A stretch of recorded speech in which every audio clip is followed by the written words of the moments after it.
So, yeah, hey everyone.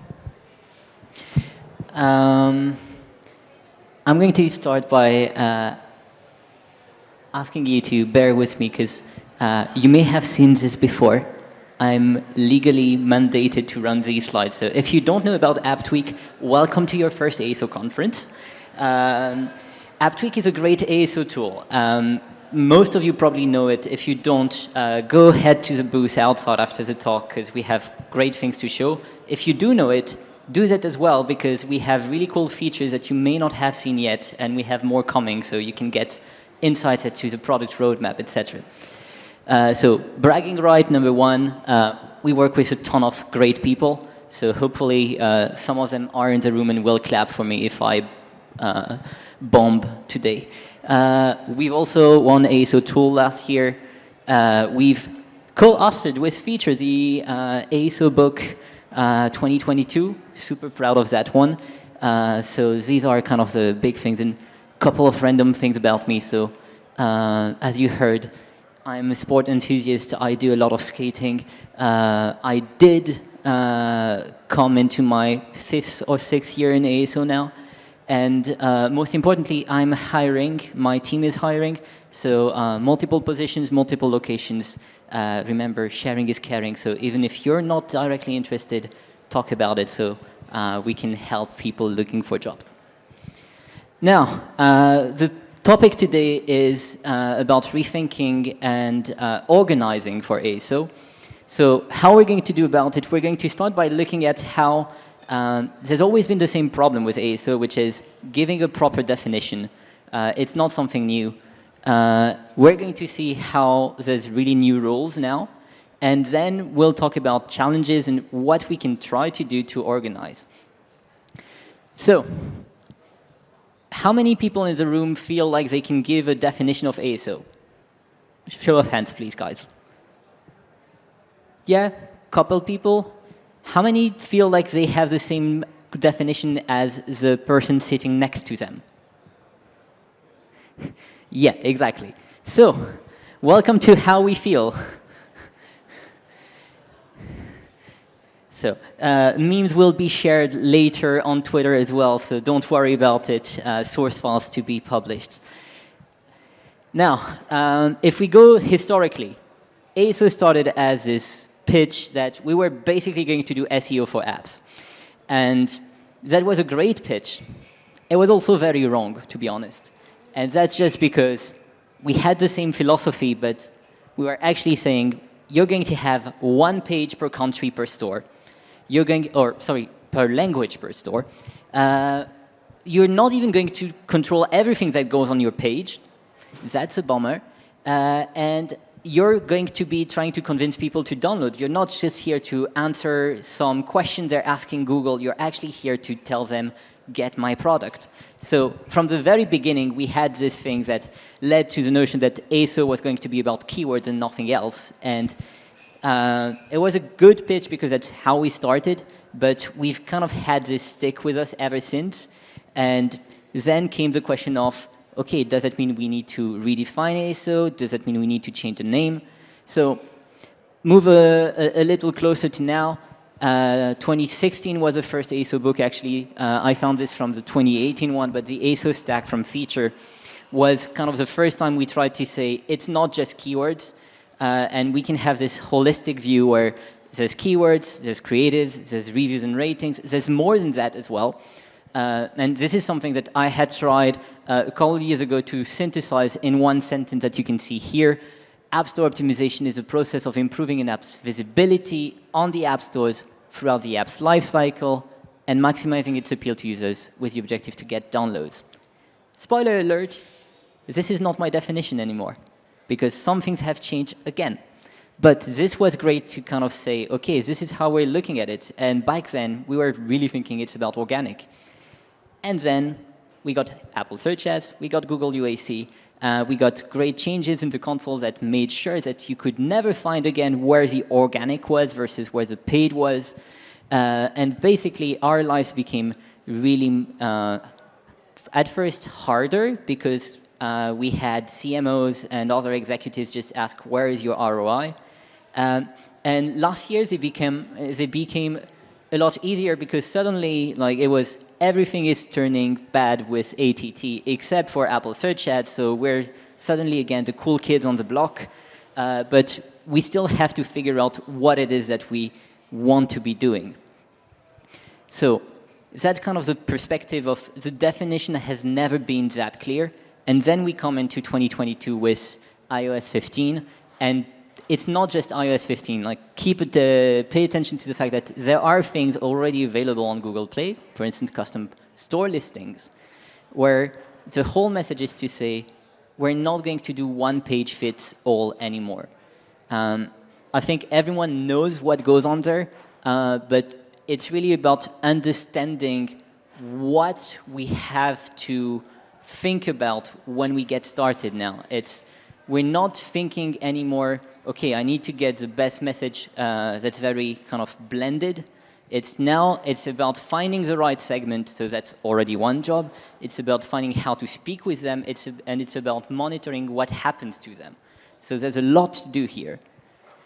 Another thing that happened was the in-app events, Live Ops as well on Google Play. Live Ops still in beta, but released before in-app events. So again, I know we love to talk about Apple, but we should share the word that things are happening on both stores. Most interesting thing in that was that on iOS we had this opportunity to start targeting specifically new active or lapsed users. On Google Play we don't have that yet, but we do have special options like giving giveaways inside an in-app event. So there's a lot of things that now tell us, hey, you know what? ASO can do engagement, can do retention. And that means that suddenly we have to think as a team that's not just there for user acquisition anymore, but for a far larger purpose, which was really well explained in the panel before about the life cycle and the funnel view. Now, people just before me were asked what things they expect to see. This is what I said in the beginning of the year, where I'll be honest, I have not talked to anyone at Apple or Google about this, or at least gotten an answer from them. I just feel like it would be the logical step for Apple to say, now that we can target lapsed or active or new users, we can put that in ASA. So I'll be keeping my fingers crossed at least for WWDC. On Google, Thomas mentioned this old, not even better, but things that Google had teased about having custom details page with Google UAC. I'm not sure it's going to happen. Maybe it's just going to be improvements to custom store listings, but more customization is likely to come to Google as well. So this is where we stand today. This is in this situation where the rules have changed, and we have this opportunity to be in the middle of everything. And that's where we get into the challenges. First, who needs to be doing ASO? There's a lot of ASO jobs out there today. It's great, but what's really tricky is we see a lot of people saying they're looking for 3 to 5 year experience in ASO. I love how it's probably the case for quite a few people in this room. I don't think I think there's maybe 3 times the amount of jobs available if you just search on LinkedIn for the keyword ASO.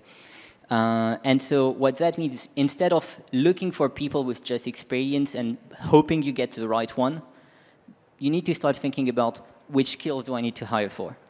And for me, these are one of 3 main categories. One would be data.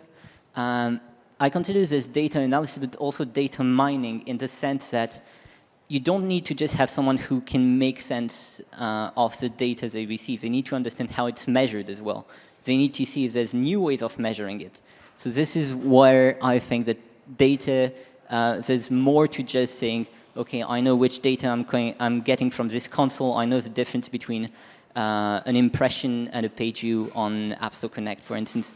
There's a little more to that. Marketing is still a very important role to have.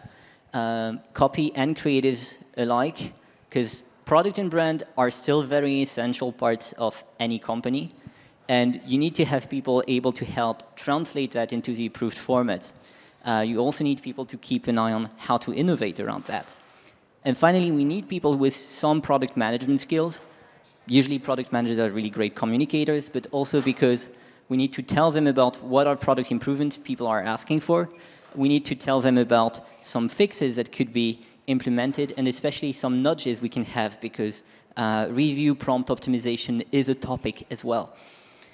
And then we have to talk about the ownership. So the silos that need to be broken are things that we've seen in the past, and I think in 2015 this worked pretty well. You had paid media on one side, ASO on the second side, and then product and retention kind of working together. And then historically, we started having paid search, reviews and ratings becoming important. So already there was little bits of ASOs that could be important to them. And then basically ATT and all these things led to mixing everything everywhere. And that has just meant that the silo structure cannot work if you're just counting on one person to deal with their focus and also start supporting the focuses of social advertising, of product, of retention, etc.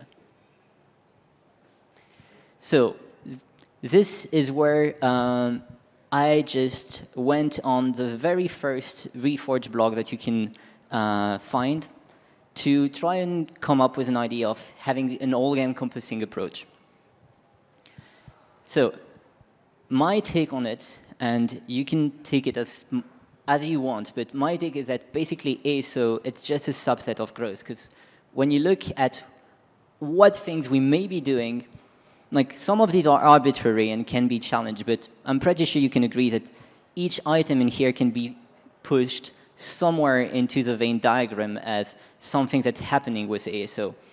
And if we take this thing, what it tells us is the logical step is just going to say, let's organize ASO like we organize growth. And that's where Reforge is great. They tell you already, you have two main structures that are options for you. Most companies will find some solution to do something in the middle of these two, but you have a pod structure that can be done, and that would mean just don't consider that you have one ASO team in charge of everything, rather have different ASO people in different ASO team, aware of their scope, aware of each other's scope, have them talk together regularly, and try to see where it takes you. Another option is start saying, okay, we have an ASO team that's going to be in charge of anything that goes on in the store. Anything that happens in the store goes through the ASO team. It can be challenging because an app store product manager, if you think it's mostly someone who's going to be in charge of writing what's new and just publishing the release notes, not sure you want to be spending money on a person that does only that. But this is where you can also start looking, okay, what could they be doing? And what are going to be their different focuses? But this is just meant to be the start of the conversation as to how we can organize ASO just like growth should be organized, and then educate, which is the entire topic of today. Another thing I see is a role for this all-encompassing person that will help drive the strategy. Peggy and I yesterday, we had a talk about, will there be chief ASO officers in the future? I can't answer that. Personally, I'm not convinced because we're still so recently born in a way. But the truth is, there is definitely the need for this one person that's going to have the view of every action at the same time, who's going to be able to react to the fact that ASO is growing in multiple directions. And that's just going to help organize ASO specifically for one business. Because for me, the biggest takeaway I want to give for today's session is that we had a lot of basic things to do whenever we started ASO for any app. We would always start with keywords and look to creative, look for potential localization opportunities.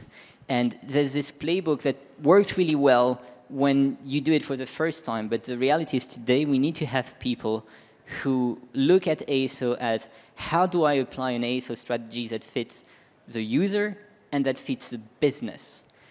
You may not want to be focusing on keywords if 90% of your traffic is already coming from social media ads. On the contrary, you may want to focus on keywords if you're actually in a vertical like utility apps where a lot of the apps there don't really have an established brand. So you can try to establish your brand. You may also need to push your keywords.